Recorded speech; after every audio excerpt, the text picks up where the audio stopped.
उसने सारी शक्तियों को अपने अंदर समा लिया। उसको साइंस वाले क्या कहते हैं, सूर्य क्या बन गया, ब्लैक होल बन गया। सूर्य ब्लैक होल बन गया। क्यों ब्लैक होल? क्योंकि उसकी रोशनी बाहर नहीं जा सकती, वो तत्व परिवर्तन होता है। और जब वो अग्नि तत्व भी ऐसे होती हैं कि ये अग्नि तत्व जैसे सूर्य की रोशनी होती है ऐसे अग्नि नहीं होते हैं, बहुत भारी प्रकार की अग्नि होती है। और वो ब्रह्मांड को जलाने में 1 सेकंड नहीं लगता है। ब्रह्मांड को जलाने में एक ऐसी अग्नि होती है कि 1 सेकंड में जल जाता है सब कुछ।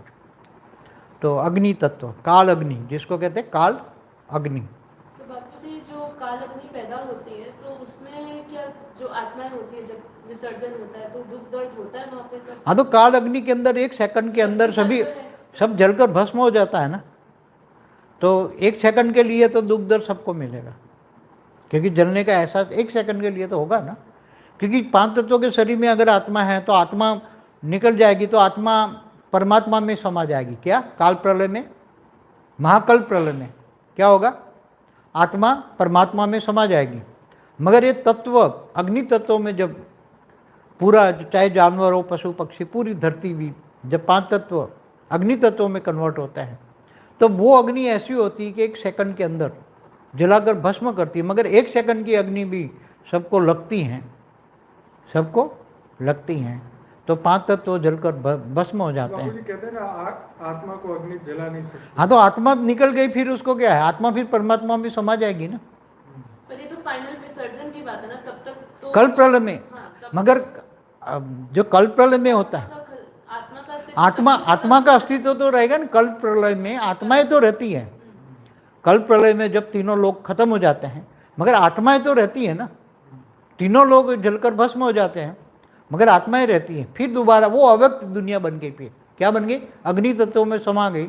मगर आत्माओं को तो अग्नि तत्व जला नहीं सकता। पर उनको वो सेक लगेगा। सेक नहीं, आत्माओं को सेक नहीं लगता, शरीर को सेक, 5 तत्वों का शरीर को सेक लगता है।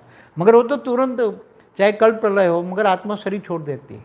थोड़ा सा सेक लगने तुरंत आत्मा निकल जाती है, शरीर से बाहर निकल जाती है। चाहे कल्प प्रलय हो, चाहे महाकल्प प्रलय हो। तो एक ब्रह्मांड की बात हुई ना, एक ब्रह्मांड का सृजनहार है ब्रह्म। ऐसी तरह जो महाब्रह्म है, महाब्रह्म, महाशिव जिसको कहते हैं, ब्रह्म को हम शिव कहते हैं, निराकार शिव। हाँ, महाब्रह्म माना महाब्रह्मांड का मालिक। वो जब उसका टाइम पूरा होता है तो महाशिव महाकाल बन के अनंत कोटि ब्रह्मांडों को अपने रोम रोम में समा लेता है। तो अनंत कोटि ब्रह्मांड माना एक गैलेक्सी, महाब्रह्मांड माना एक गैलेक्सी, एक आकाशगंगा। जैसे हमारी गैलेक्सी आकाशगंगा है, वो 1 लाख प्रकाश वर्ष का डायमीटर है उसका, और उसके अंदर अरबों, सोलर सिस्टम माना ब्रह्मांड है। कितने? अनंत कोटि ब्रह्मांड एक आकाशगंगा गैलेक्सी में होता है। तो महाशिव उसका क्रिएटर होता है। तो महाशिव महाकाल बन के अनंत कोटि ब्रह्मांडों को अपने रोम रोम के अंदर समा लेता है। तो महाशिव क्या करता है? महाकाल अग्नि फैलाता है। महाकाल अग्नि क्या? वो भी अग्नि ही होती है, क्योंकि ब्रह्मांडों के अंदर जो स्थूल होता ना है उसको जलाने के लिए अग्नि चाहिए ही चाहिए। स्थूल तत्वों को जलाने के लिए अग्नि तत्व चाहिए ही चाहिए। तो स्थूल तत्व जो हैं, जल और मिट्टी को जलाने के लिए अग्नि तत्व चाहिए। तो महाकाल, महाशिव महाकाल बन के महाकाल अग्नि पूरी गैलेक्सी में भर देते हैं। और महाकाल प्रलय में अनंत कोटि ब्रह्मांड पूरा विसर्जन होकर महाशिव के एक एक सेल में समा जाता है। महाशिव महाकाल बन के अनंत कोटि ब्रह्मांडों को अपने रोम रोम में समा लेता है। तो एक ब्रह्मांड क्या बन गया? एक सेल में ओरिजिनल फॉर्म में आ गया। जैसे महाशिव ने एक संकल्प से अनंत शिव पैदा किया पूरा महाब्रह्मांड सर्जन करते वक्त, तो फिर धीरे धीरे वो अपनी सारी शक्तियों को जो वापस कर लेते हैं और महाशिव के अंदर पूरी ब्रह्मांड की शक्ति, महाब्रह्मांड की शक्ति, अनंत कोटि ब्रह्मांडों की शक्ति वो वापस उसके अंदर समा जाती है। तो ऐसे अनंत अनंत ब्रह्मांड बनते हैं, बिगड़ते हैं। महाशिव की एक पल बराबर ब्रह्मा का 100 साल। तो जैसे ब्रह्मांड का विसर्जन का जो तरीका था अग्नि तत्व से पूरा ब्रह्मांड को जलाता था, तो वैसे ही महाब्रह्मांड में महाब्रह्मांड भी अग्नि से same process है। महाब्रह्मांड में भी अग्नि तत्व पहले ही, इसलिए क्या क्या महाकाल अग्नि, क्या महाकाल अग्नि, काल अग्नि, महाकाल अग्नि। तो वो अग्नि ऐसी होती हैं जैसे एकदम बहुत ज़बरदस्त अग्नि होती है और वो एक पल में सब कुछ जला देती है। मगर आत्माओं को सेक लगते ही तुरंत शरीरों से आत्मा निकल जाती है। आत्मा शरीर निकल गई तो आत्मा को तो फिर जला नहीं सकती वो अग्नि भी। अग्नि तत्व जो है, कितनी हाई क्वालिटी की अग्नि तत्व हो, मगर वो आत्मा को जला नहीं सकती, क्योंकि आत्मा परम लाइट की बनी है। जो आत्मा परम लाइट की बनी है उसको परम लाइट की आत्मा को अग्नि तत्व जला नहीं सकता। अग्नि तत्व जला, उसको तो परम लाइट भी, परम अग्नि भी डाइल्यूट नहीं कर सकता। जो परम लाइट की आत्मा है, जैसे कोई भी 2-3 कला की आत्माएं होती हैं ब्रह्मांड में, तो ब्रह्मांड में 1 कला तक की आत्माएं ही विसर्जन होती हैं। बाकी 1 कला की ऊपर की आत्माएं होगी तो निराकार रूप में वो ब्रह्मांड से, मतलब ब्लैक होल से बाहर निकल जाएगी। समझ में आए? ऐसी तरह महाब्रह्मांड में जब महाविसर्जन होता है महाकाल अग्नि पैदा करके, तो गैलेक्सी के अंदर भी बाहर से, दूर दूर से, यूनिवर्स से आई हुई आत्माएं होती हैं। जैसे हमारा महाब्रह्मांड 10 कला का है, दूसरे ब्रह्मांड 8 से 12 कला का, महाब्रह्मांड 8 से 12 कला के हैं, कोई 12 कला का है। तो ये जब बड़े बड़े महाब्रह्मांडों को जलाते हैं, काल अग्नि पैदा करते हैं, तो पूरे महाब्रह्मांड माने पूरी गैलेक्सी जलती है। तब वो ऐसी अग्नि होती है कि वो कैमरे में भी नहीं आएगी। ऐसी तरह क्लस्टर ऑफ गैलेक्सी भी जलती हो ना, क्लस्टर ऑफ गैलेक्सियों का मालिक, मतलब वो कई मिलियन लाइट ईयर्स होती है। जैसे हमारी क्लस्टर ऑफ गैलेक्सी जो है, हमारी गैलेक्सी तो एक छोटी सी गैलेक्सी है, मगर इसमें बहुत बड़ी क्लस्टर ऑफ गैलेक्सियाँ बड़ी बड़ी होती हैं। उसमें एक क्लस्टर ऑफ गैलेक्सी हमारा है, वो कम से कम हमारा जो cluster of super cluster of Galaxy है, 10 या 12 गैलेक्सियों का एक समूह है। नहीं वो 50 वो लोकल होता है, वो निहारिका बोलते हैं, लोकल ग्रुप होता है 50 का गैलेक्सियों का। मगर ऐसे लोकल ग्रुप मिलकर सुपर क्लस्टर ऑफ गैलेक्सी बनती है। उसका मालिक जब वो सुपर क्लस्टर ऑफ गैलेक्सियों को, मतलब उसमें के अंदर हजारों गैलेक्सियाँ होती हैं, तो जैसे 16 बिलियन लाइट ईयर्स, कोई 20 बिलियन लाइट ईयर्स जलाती है, वो उसका मालिक जलाता है। तो कैमरा में जो देखेगा तो वो तो कुछ भी नहीं आएगा, वो एकदम अग्नि, मतलब ब्लैक आएगा। क्या आएगा? अगर हमारा वो जो दूरबीन का लेगा ना, क्या नाम, दूरबीन में फोटो लेगा तो क्या आएगा, जो हमारा ऊपर में है ना, वो साइंस वाले लगाए ना ऊपर दूरबीन बड़े बड़े, तो वो जब वो काल अग्नि भी पैदा करते हैं तो वो सूर्य के जो रोशनी हजारों गुनी बड़ी रोशनी होती है, तब वो एकदम, जैसे हमारा महाब्रह्मांड भी है सेंटर पॉइंट में, गैलेक्सी के सेंटर पॉइंट में वो ब्लैक होल नज़र आता है ना। आजकल नया चला है जेम्स वेब। हाँ, जो वेब जो भी है दूरबीन ऊपर में, क्या बोलते हैं, टेलीस्कोप। तो टेलीस्कोप के अंदर भी वो एकदम ब्लैक आएगा। क्या आएगा? ब्लैक आएगा। वो उसके अंदर वो अग्नि, वो ऐसी अग्नि होती है उसके अंदर नहीं आती। जैसे परम तत्वों की कोई भी चीज़ होती है तो ये कैमरा में, स्थूल कैमरा में, भौतिक कैमरा में नहीं आ सकता कोई भी चीज़। ऐसी तरह वो जलाकर भस्म कर देते हैं। तो क्या बोलते हैं, महाशिव महाकाल बन के अनंत कोटि ब्रह्मांडों को अपने रोम रोम में समा लेते हैं। तो महाशिव की एक पल बराबर ब्रह्मा का 100 साल, इसलिए शास्त्रों में भी लिखा है प्रतिपल अनंत ब्रह्मांड बनते बिगड़ते हैं। महाशिव की एक पल में अनंत ब्रह्मांड बनते हैं तो ब्रह्मांड बना तो सोलर सिस्टम बन गया, समझो। पूरी ब्रह्मांड कैसे, उसकी सोलर सिस्टम पर भी मेरी वीडियो है, क्रिएशन ऑफ गैलेक्सी, यूनिवर्स, पूरा मल्टीवर्स, टूडेज मल्टीवर्स पर है वीडियो, देखना जरा डिटेल में उस पर जाना। और अनंत कोटि ब्रह्मांडों का महाकाल प्रलय की एक वीडियो है, उस पर बुक भी है, आप देख सकते हो। काफ़ी डिटेल में जाना है तो शॉर्टकट समझा रहा हूँ, क्योंकि मुझे आज बहुत कुछ कहना है। బేహద్ పరం మహాశాంతి బాపూజీ 22వ తారీఖు లైవ్లో చెప్పినటువంటి క్లాసు ఫస్ట్ క్లిప్పింగ్ పార్ట్ మీరు విన్నారు, ఇది రెండవది. ఇంతవరకు బాపూజీ లయ విలయము శాస్త్రాల అనుసారంగా ఈ బ్రహ్మాండం ఎలా పరివర్తన అవుతుంది, లయ విలయం అవుతుంది, శివుడు తన లోపలికి ఎలా పవర్ని తీసేసుకుంటాడు అనేది విన్నారు. నెక్స్ట్ దాని కంటిన్యూషను బాపూజీ అంటూ ఉన్నారు, ఏదైతే సూర్యుడి లోపలకి శివుడు ప్రవేశించి కాలాగ్నిని వర్షింపజేసి బ్రహ్మాండం మొత్తాన్ని తన లోపలికి ఇముడ్చుకుంటూ ఉంటారు. దాన్ని సైన్స్ వాళ్ళు బ్లాక్ హోల్ అని అంటూ ఉంటారు. సూర్యుడు బ్లాక్ హోల్గా అయిపోయారని చెప్పుకుంటూ ఉంటారు. బ్లాక్ హోల్ అంటే అక్కడ ఏదో బ్లాక్ ఎనర్జీ అని అనుకుంటారు. ఆ యొక్క ఎనర్జీ అంటే వాళ్ళకి వెలుతురు కనపడదు, ప్రకాశం బయటికి రాదు, కాబట్టి బ్లాక్గా కనిపిస్తుంది. సైన్స్ వాళ్ళ యొక్క సాధనాలు అనుసారంగా అక్కడ ఉండేటువంటి పరం లైట్ శివుడి యొక్క పవరు కనపడదు, అందుకని బ్లాక్ హోల్ అని అనేశారు. ఇది తత్వాల పరివర్తన అనగా అగ్నితత్వం కూడా దానిలో ఉంటుంది. ఈ అగ్నితత్వం వల్ల సూర్యుడి యొక్క ప్రకాశం ఏదైతే ఉందో అది కనిపించదు. అంటే అసలు సూర్యుడి యొక్క ప్రకాశం అగ్నితత్వం కాదు కదా కెమెరాలో పట్టానికి. ఇది గొప్ప ప్రకాశము, ఇది పరమ లైట్ యొక్క అగ్ని అన్నమాట, పరమ అగ్ని. అందుకని ఈ బ్రహ్మాండాన్ని కూడా పరివర్తన దగ్ధం చేయటానికి కాలాగ్ని ఉపయోగపడుతూ ఉంటుంది. 1 సెకండ్ కూడా పట్టదు అని అంటున్నారు బాపూజీ. ఈ అగ్ని 1 సెకండ్లో ఈ బ్రహ్మాండంలో ఉన్న వాళ్ళను, బ్రహ్మాండంలో ఉండే లోకాల్లో ఉండే ఆత్మలను, సూక్ష్మ కారణ స్థూల జగత్తు మొత్తాన్ని పైన అసలు శివపురి వరకు కూడా అని చెప్పారు. ఒక పరంధామం వరకే ఉంటుంది బ్రహ్మాండం. పరంధామంలో నిరాకారి శివ బ్రహ్మ ఉంటారు అని మనకు చెప్పడం జరుగుతుంది. అంటే ఇంటి 1 సెకండ్లో బ్రహ్మాండం మొత్తం ఖతమవుతుంది.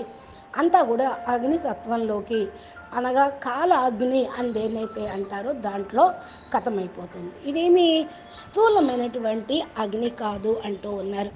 ఇక్కడ సాక్షి వేణు బాపూజీని అడుగుతూ ఉన్నారు, బాపూజీ కాల అగ్ని పుడుతుంది అంటూ ఉన్నారు. మరి దీనిలో ఆత్మలు కూడా ఎవరైతే ఉన్నారో వాళ్ళందరూ విసర్జన అయిపోతారా?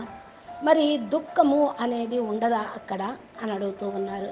దీనికి బాపూజీ చెప్తూ ఉన్నారు, కాల అగ్ని లోపల 1 సెకండ్లో అంతా మరి కాలి భస్మం అయిపోతుంది. 1 సెకండ్లో దుఃఖము బాధ అందరికీ లభిస్తూ ఉండొచ్చు, కానీ అది పెద్ద గొప్పదేం కాదు. తగలబడేటువంటి ఫీలింగు 1 సెకండ్లో వాళ్ళకి ఉంటుంది.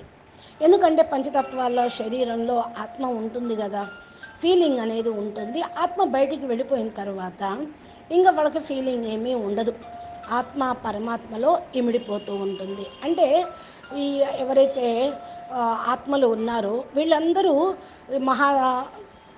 శివపురి వరకు ఉంది కదా, శివపురి వరకు వెళ్ళి అక్కడి నుంచి పరంధామం ఉంటుంది కూడా, పరంధామంలో ఉండేటువంటి శివుడు పరబ్రహ్మ, ఆయన లోపలికి ఆత్మలన్నీ విలీనమైపోతారు. కాబట్టి దీన్ని ఇలా కాలాగ్నిలో ఆత్మలన్నీ ఖతమైపోతాయి. ఇకపోతే మహాకల్ప ప్రళయం ఎలా ఉంటుంది అంటే ఆత్మ పరమాత్మలో ఇమిడిపోతుంది, మరలా తత్వము అగ్నితత్వంలోనూ అయిపోతూ ఉంటుంది. అయితే ఏదైతే జంతువులు పశుపక్షులు ఈ భూమి మీద ఉన్నాయో పంచతత్వాల అగ్నిలోకి కన్వర్ట్ అయిపోతూ ఉంటాయి. ఇంకా ఈ అగ్ని 1 సెకండ్ లోపల వాటి శరీరాలను కూడా భస్మం చేస్తాయి. 1 సెకండ్లో అగ్ని అందరికీ కూడా అంటుతుంది. అంటే అంటటము అంటే సెగ తగులుతుంది అనే అనొచ్చు. ఇక్కడ పంచతత్వాలు కూడా కాలిపోయి భస్మం అయిపోతాయి అని అంటూ ఉన్నారు. మళ్ళీ అనంతభాయ్ అడుగుతూ ఉన్నారు, బాపూజీ మరి ఆత్మను అగ్ని తగలపెట్టలేదు అని అంటారు కదా, అగ్ని కూడా అగ్నితోటి కాలదు, నీళ్ళతో నానదు మరి అని చెప్తూ ఉంటారు, తడవదు అంటారు. మరి ఎలాగా అంటే ఆత్మ అయితే బయటికి వెళ్ళిపోతూ ఉంటుంది, మరి ఆత్మ పరమాత్మలో ఇమిడిపోతుంది. ఆత్మ తగలబడదు, ఇమిడిపోవటం జరుగుతుంది. స్థూలమైన అగ్నిలో అయితే ఆత్మ కాలిపోదు, కాల అగ్నిలో అయితే తప్పకుండా ఇమిడిపోయేదే ఉన్నది అంటున్నారు బాపూజీ. మరలా సాక్షిబేన్ అడుగుతూ ఉన్నారు, బాపూజీ ఇదైతే ఫైనలీ విసర్జన విషయం, అప్పటి వరకు ఆత్మల యొక్క అస్తిత్వం అనేది ఉంటుంది కదా అని అడుగుతూ ఉన్నారు. బాపూజీ దీనికి సమాధానం చెప్తున్నారు, ఆత్మ యొక్క అస్తిత్వం అయితే ఉంటుంది. కల్ప ప్రళయంలో ఆత్మలందరూ కూడా ఉంటారు. కల్ప ప్రళయం ఎప్పుడైతే 3 లోకాలు ఖతమైపోతాయో మరి ఆత్మలు ఉన్నట్టే కదా. 3 లోకాలు దగ్ధమై భస్మైనప్పుడు ఆత్మలు ఉంటాయి. రెండోసారి అవ్యక్త ప్రపంచంగా అయిపోతుంది. మరి అగ్ని తత్వంలో ఇమిడిపోతూ ఉంటుంది. కానీ ఆత్మలైతే అగ్నితత్వంలో తగలబడిపోవు అని చెప్తూ ఉన్నారు. మరలా సాక్షిబేన్ అడుగుతూ ఉన్నారు, బాపూజీ మరి వాళ్ళకి ఆత్మ యొక్క ఆత్మకు అగ్ని తగిలితే మరి సెగ తగులుతుంది అంటున్నారు కదా అంటున్నారా. ఆత్మలకి తప్పకుండా అగ్ని యొక్క సెగ, పొగ కానివ్వండి, వేడి కానివ్వండి, సెగ తగులుతుంది అంటారు. కానీ ఆత్మలకు అలా ఏమీ ఉండదు, శరీరానికి ఉంటుంది. అందుకని శరీరాలు పంచతత్వాల శరీరం దగ్ధమైపోతుంది. మరి దానికి సెగ తగిలిందంట అన్నమాట. కానీ కల్ప ప్రళయంలో ఎవరైతే ఆత్మలు ఉంటూ ఉంటారో శరీరాలని వదిలేసి కాలాగ్ని సెగ తగిలినప్పుడు ఆత్మ దాని నుండి బయటికి వెళ్ళిపోతుంది, శరీరం నుండి బయటికి వచ్చేస్తుంది. దీన్నే కల్ప ప్రళయం అని అంటూ ఉంటారు. మరి భలే మహాకల్ప ప్రళయమైనా అంతే. ఇది ఒక బ్రహ్మాండం యొక్క విషయము. ఒక బ్రహ్మాండం యొక్క రచయిత బ్రహ్మ అంటే పరబ్రహ్మ ఎవరైతే బ్రహ్మాండాన్ని రచన చేశారో ఆయన చేసేటువంటి పని. ఈ విధంగా మహాబ్రహ్మ అంటే మహాశివుడు కూడా మరి నిరాకారి రూపంలో ఉంటూ మహాబ్రహ్మాండానికి మాలిక్ అవుతాడు. దీని యొక్క టైం పూర్తి అవటంతో మహాశివుడు మహాకాలుడుగా అయ్యి అనంత కోటి బ్రహ్మాండాలను తన రోమల్లో ఇముడ్చుకోవటం అనేది జరుగుతుంది. అనంత కోటి బ్రహ్మాండాలు అనగా ఒక గెలాక్సీ, మహాబ్రహ్మాండము అనగా ఆకాశగంగా, దీన్నే గెలాక్సీ అంటూ ఉంటారు. ఏ విధంగా మన యొక్క గెలాక్సీ ఆకాశగంగా ఉందో అది 1,00,000 ప్రకాశ కాంతి సంవత్సరాలు డయామీటర్ కూడా ఉంటుంది. దీని లోపల కోటాను కోట్ల మిలియన్ల బిలియన్ల సోలార్ సిస్టమ్స్ అనగా మన బ్రహ్మాండం లాంటి బ్రహ్మాండాలు ఉంటూ ఉంటాయి. అందుకని అనంత కోటి బ్రహ్మాండాలన్నీ కూడా కలిసింది ఒక గెలాక్సీ. ఈ క్లస్టర్ ఆఫ్ బ్రహ్మాండాలు అంటారు ఒక గెలాక్సీ. దీనికి రచయిత మహాశివుడు మహాకాలుడైనప్పుడు అనంతకోటి బ్రహ్మాండాలను ఇలాగ తమ లోపలికి ఇముడ్చుకుంటాడు. మరి మహాశివుడు ఏం చేస్తాడు అంటే మహాకాల అగ్నిని రగులుస్తాడు, దాన్ని వ్యాపింపచేస్తాడు.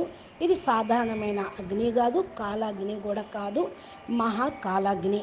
అందుకనే బ్రహ్మాండాలన్నీ కూడా శివుడితో సహా మరి స్థూలత్వం సహా మొత్తం ఈ యొక్క గెలాక్సీ సెంటర్ పాయింట్ ఏదైతే ఉన్నదో దాని లోపలికి మహాశివుడు అక్కడ బ్రహ్మ నిరాకారి స్వరూపంలో పరం లైట్ స్వరూపంలో ఉంటాడు. దానిలోకి ఇమిడిపోతాయి. స్థూల తత్వాలన్నీ కూడా తగిలిపడిపోతాయి. అగ్నితత్వం ఉండాలి అని అంటూ ఉంటారు. స్థూల తత్వం ఏదైతే ఉందో జలము మరియు మట్టి, ఇక్కడ స్థూలత్వం ఉంటుంది, తర్వాత అగ్ని ఉంటుంది, తర్వాత వాయువు, తర్వాత ఆకాశం కదా. ఇవన్నీ బ్రహ్మాండంలో అయితే మరి మహాబ్రహ్మాండంలో మహాకాలాగ్ని ఉన్నప్పుడు అసలు బ్రహ్మాండాలను మొత్తాన్ని ముడుచుకోవడం అనేది జరిగిపోతుంది. అందుకని మహాశివుడు మహాకాలుడు అవుతాడు. గెలాక్సీ మొత్తం మహాకాలాగ్ని నిండిపోతుంది. మహాకాల ప్రళయము అనంత కోటి బ్రహ్మాండాల యొక్క విసర్జన అవుతుంది. మహాశివుడి యొక్క ఒక్కొక్క సెల్లు లోపల ఇవన్నీ కూడా ఇమిడిపోతూ ఉంటాయి. మహాశివుడు మహాకాలుడుగా అయ్యి తన లోపలికి వీటన్నిటిని అంటే రచనను మొత్తాన్ని ఇముడ్చుకుంటాడు. ఒక బ్రహ్మాండం తయారవుతుంది అంటే ఒక సెల్ అన్నమాట. ఒరిజినల్ ఫామ్లో అదికి వెళ్ళిపోతుంది. ఇప్పుడు బ్రహ్మాండం ఒక కణంలాగా అయ్యి అది ఆ మహాశివుడి యొక్క రోమంలోకి వెళ్ళిపోతుంది. అలాగే ఒక్కొక్క రోమంలోకి ఒక్కొక్క బ్రహ్మాండము ఒక్కొక్క కణంలాగా అయ్యి ఇమిడిపోతుంది. ఏ విధంగా మహాశివుడు నేను అనంతం కావాలని సంకల్పం చేసినప్పుడు తన యొక్క రోమం నుండి అనంత ఒక్కొక్క రోమం నుండి ఒక్కొక్క బ్రహ్మాండం అంటే అనంత రోమాలు రోమకూపాలు ఉంటాయి. వాటి నుండి అనంత శివుళ్ళు పుట్టుకొస్తారు. ఈ అనంత శివుళ్ళు వారి బ్రహ్మాండాల్ని రచన చేస్తారు. ఇదంతా కలిసి ఒక బ్రహ్మాండంగా అవుతుంది. ఈ బ్రహ్మాండాన్ని సర్జన చేయటం అంటే రచన చేయటం అని అంటూ ఉంటారు. నెమ్మదిగా తన యొక్క శక్తుల్లోని మరి విస్తారం చేసి వాటిని పాలన చేస్తూ ఉంటారు. మరి ఎప్పుడైతే మహాకాలాగ్ని వస్తుందో తమ శక్తులన్నింటినీ వాపస్ తను తీసుకోవటానికి మరి మహాకాల ప్రళయాన్ని చేస్తూ ఉంటారు. ఆ శక్తి అంతా కూడా తన లోపలికి వస్తుంది. అనంతకోటి బ్రహ్మాండాల్లో ఉన్న శక్తి తన రోమంలోకి అనగా రోమం అంటే తన ఆత్మ సెల్లు లోపలికి వెళ్ళిపోతుంది. అనంత బ్రహ్మాండాలు తయారైపోతాయి. అందుకనే శాస్త్రాల్లో చెప్పారు, మహాశివుడి యొక్క ప్రతి ఒక్క సెకండు అనంత బ్రహ్మాండాలు తయారవుతాయి, విలీనమవుతాయి అని అంటారు. ఇప్పుడు మహాశివుడికి ఒక సెకండు అంటే ఇక్కడ ఈ స్థూల బ్రహ్మాండంలో ఉన్న బ్రహ్మదేవుడికి 100 సంవత్సరాలు పూర్తవుతుంది అని ఇక్కడ లెక్క ప్రకారం చెప్పుకోవాలి. సాక్షి అడుగుతూ ఉన్నారు, బాపూజీ బ్రహ్మాండమును విసర్జన చేసేటువంటి విధి విధానం అగ్నితత్వం నుండి అతీతంగా అయితే ఈ బ్రహ్మాండం అంటే కాలాగ్నిలో బ్రహ్మాండం తగలబడిపోతుంది. అదేవిధంగా మహాబ్రహ్మాండంలోకి మరి సేమ్ ప్రొసీజరు అన్నట్టే కదా అంటే బాపూజీ అంటూ ఉన్నారు, మహాబ్రహ్మాండంలో కూడా అగ్నితత్వం ఫస్ట్ ఉంటుంది, తర్వాత మహాకాలాగ్నిగా అవుతుంది. కాలాగ్ని మహాకాలాగ్ని ఇలాగా వచ్చిన కారణం వల్ల చాలా ఇది జబర్దస్త్ అగ్నిగా ఉంటుంది. అనంతకోటి బ్రహ్మాండాలు మొత్తం సమాప్తమవుతాయి. అది వితిన్ సెకండ్లోనే అన్నీ దగ్ధమైపోతూ ఉంటాయి. అప్పుడు ఆత్మలకి సెగ అనేది వెంటనే తగులుతుంది. శరీరం నుండి ఆత్మ బయటకు వచ్చేస్తూ ఉంటుంది.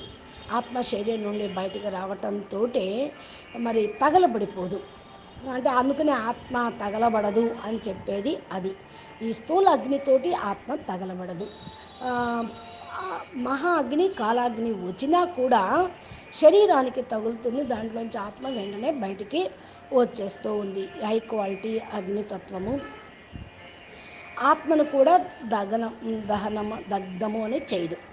ఎందుకంటే ఆత్మ పరం లైట్ తోటి తయారైంది. ఏ ఆత్మ అయితే పరం లైట్తో తయారైందో, పరం లైట్ స్వరూప ఆత్మలు ఉన్నారో వాళ్ళైతే అసలే కాలిపోరు. పరమ అగ్ని డైల్యూట్ పరమ అగ్నిని స్థూల కాలాగ్ని కానీ స్థూల మహాకాలాగ్ని కానీ డైల్యూట్ చేయలేదు.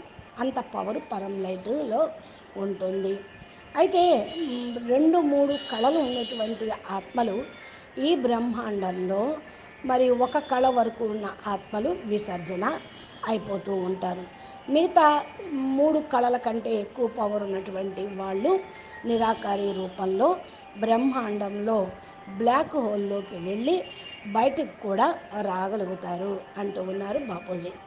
ఈ విధంగా మహాబ్రహ్మాండం ఎప్పుడైతే మహా విసర్జన జరుగుతుందో, మహాకాలాగ్ని పుడుతూ ఉంటుందో, గెలాక్సీ లోపల బయట దూరంగా ఉన్నటువంటి యూనివర్స్ నుండి వచ్చినటువంటి ఆత్మలు ఎవరైతే మన బ్రహ్మాండంలో ఉన్నారో వాళ్ళు దగ్గరగా 10 కళల పవర్ ఉన్నవాళ్ళు. మరి మహాబ్రహ్మాండాలు అంటేనే 8 నుండి 12 కళల పవర్ ఉన్నటువంటి మహాశివుడి యొక్క మహాబ్రహ్మాండము. ఒకవేళ ఎవరన్నా 12 కళల పవర్ ఉన్నారనుకోండి, వాళ్ళు చాలా పెద్ద మహాబ్రహ్మాండాలను దగ్ధం చేయగలుగుతూ ఉంటారు. మహాకాలాగ్నిని పుట్టించగలుగుతూ ఉంటారు. పూర్తి గెలాక్సీని దగ్ధం చేస్తారు. ఇలాగా ఎప్పుడైతే అగ్ని కాలాగ్ని మహాకాలాగ్ని అనేది ప్రజ్వరిల్లినప్పుడు కెమెరాలోకి రాదు.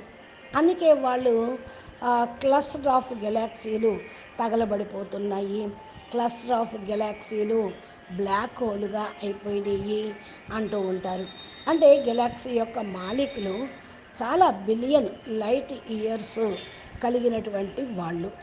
అప్పుడు వాళ్ళ గెలాక్సీ ఏదో క్లస్టర్ ఆఫ్ గెలాక్సీ అని దేన్నైతే అంటూ ఉంటారో అది ఒక చిన్న గెలాక్సీ ఏమీ కాదు కదా, చాలా పెద్దది క్లస్టర్ ఆఫ్ గెలాక్సీ అంటే. దానిలో పూర్తిగా మరి గెలాక్సీ మన గెలాక్సీ ఉందనుకోండి, తక్కువలో తక్కువ మరి సూపర్ క్లస్టర్ ఆఫ్ గెలాక్సీ అయ్యి ఉంటుంది అంటూ ఉన్నారు బాపూజీ. మరి అనంతభాయ్ మళ్ళా అడుగుతూ ఉన్నారు, బాపూజీ 10 లేక 12 గెలాక్సీలు ఒక సమూహంలో ఉన్నాయి అనుకోండి, మరి అంటే నై నై కాదు కాదు అలా ఉండవు అంటూ బాపూజీ అంటున్నారు. 50 100 ఆ, ఆ, కేవలం అలా ఉంటాయి అనుకో, దాన్ని నిహారిక అనేస్తారు. అంటే యూనివర్స్ అన్నట్టు ఒక గ్రూప్ లాగా ఉంటాయి. 50 100 గెలాక్సీలు ఒక గ్రూప్ లాగా ఉంటే దాన్ని నిహారిక అనేస్తారు. లోకల్ గ్రూపుని అందరినీ కలుపుకొని సూపర్ క్లస్టర్ ఆఫ్ గెలాక్సీగా తయారవుతూ ఉంటుంది.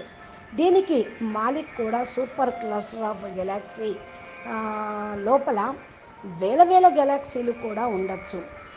ఏ విధంగా 16 billion light years, 20 billion light years అక్కడ ఉందనుకోండి, దాని మాలిక్ దాన్ని క్లస్టర్ ఆఫ్ గెలాక్సీని కూడా దగ్ధం చేసేస్తారు. ఇది కెమెరాలో ఏమన్నా కనపడుతుందా ఏంటి? ఏమీ ఫోటో రాదు. అందుకనే వాళ్ళకు అర్థం కాక పెద్ద సూపర్ మాసీ బ్లాక్ హోల్ అని చెప్పేస్తూ ఉంటారు. వాళ్ళకు బ్లాక్ బ్లాక్ మ్యాటర్ లాగా వాళ్ళ ఫోటోలోకి అట్లా శుద్ధలాగా కనిపిస్తూ ఉంటుంది. మరి పైన ఏదైతే ఉన్నదో సైన్స్ వాళ్ళు దీన్నే చూస్తూ మన యొక్క దూర్బిని అంటే టెలిస్కోప్ ద్వారా పెద్ద పెద్ద టెలిస్కోపుల్ని పెట్టుకొని ఈ కాలాగ్ని ఏంటి, ఎలాగా క్లస్టర్ ఆఫ్ గెలాక్సీలు బ్లాక్ హోల్ అవుతున్నాయి ఇంకా గమనిస్తూనే ఉన్నారు. సూర్యుడి యొక్క వేల గుణాల వేల రెట్లు వెలుతురు అన్నమాట అది. మనం సూర్యుడినే ఫోటో తీయలేకపోతున్నారు మన యొక్క సైన్స్ సాధనాలు. ఇంకా గెలాక్సీ సెంటర్ పాయింట్లో ఉన్న బ్లాక్ హోల్ యొక్క దృష్టి వాళ్ళకి ఎలా వస్తుంది అంటున్నారు బాపూజీ. అనంత్ అంటూ ఉన్నారు, అచ్చా ఈ రోజుల్లో కొత్తది ఒకటి వచ్చింది, జేమ్స్ వెబ్ టెలిస్కోప్ అని అంటూ ఉన్నారు అనంతభాయ్. టెలిస్కోప్ లోపల కూడా ఏకదమ్ బ్లాకే వస్తూ ఉంటుంది. లోపల ఎలాంటి అగ్ని ఉందో వాళ్ళకి అర్థం కాదు.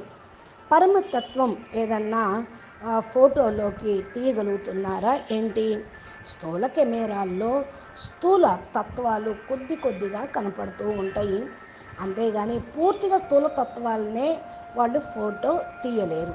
మరి పరమతత్వం అంటే పరమ అగ్ని అంటే వాళ్ళకు ఫోటోలోకి ఎక్కడ అందుద్ది చెప్పండి అంటున్నారు బాపూజీ.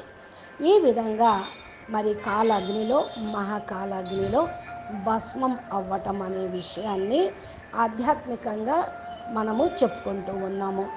మహాశివుడు మహాకాలుడుగా అయ్యి అనంతకోటి బ్రహ్మాండాలను తన రోమంలోకి ఇముడ్ చేసుకుంటాడు. మహాశివుడికి 1 సెకండు అంటే శాస్త్రాల్లో చెప్పిన ప్రకారం మన బ్రహ్మాండం యొక్క బ్రహ్మకు 100 సంవత్సరాలు పూర్తవుతాయి. అందుకనే అది శాస్త్రాల్లో కూడా చెప్పింది. బ్రహ్మాండాలు తయారవుతూ ఉంటాయి, విలీనమవుతూ ఉంటాయి, నక్షత్రాలు పుడుతూ రాలిపోతూ ఎలా ఉంటూ ఉంటాయో అలా ఉంది అని శాస్త్రాల్లో రాశారు.